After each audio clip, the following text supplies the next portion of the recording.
today, another video. Like, comment, subscribe, share the videos for the latest stock updates. But anyway, so 88 years after alcohol, was legalized or decriminalized, prohibition was ended.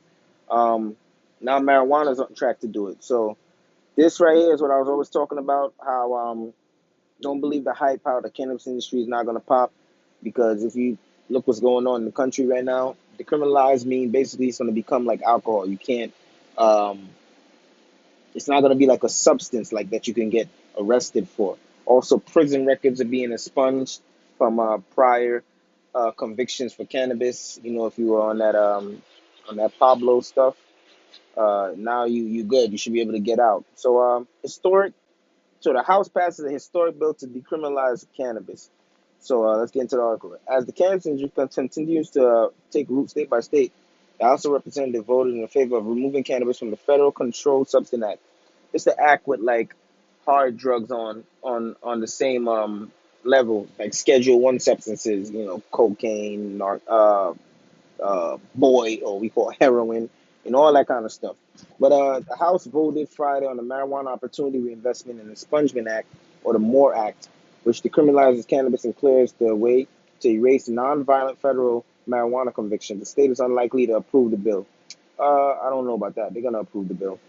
Because also with this new president coming into office, he's thinking about decriminalizing marijuana. So what does this do for the stock? This is going to just boost our stock. CGC is already up.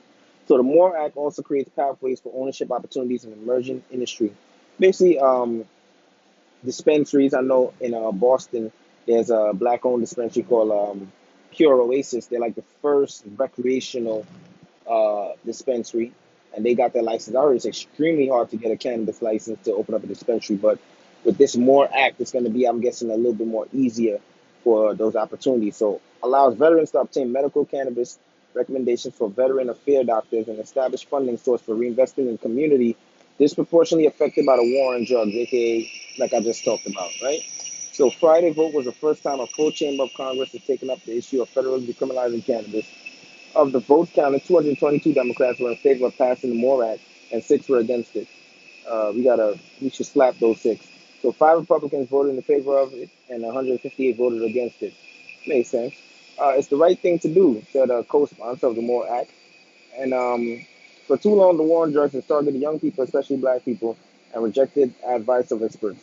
So yeah, man, this is gonna just, like I said, further say, I'm gonna leave the article below, of course. You can read the rest of that.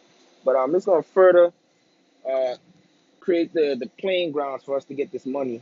So invest right now while the cannabis stocks are still cheap, under $20. Why they're still dropping? Because it's still on the fence whether it will be decriminalized. But I'm telling you guys, it will be decriminalized because, like I said, you got to watch these celebrities that invested in this stuff early. Um, Drake, Snoop Dogg, Martha Stewart. They're all gonna be eating in 5 years once this thing becomes legal and you can go into a store and get a CBD drink after work, just like how you can get a beer after work, right? So stay ahead of the game, stay ahead of the curve. Remember, Shaq Talk Stocks told you first.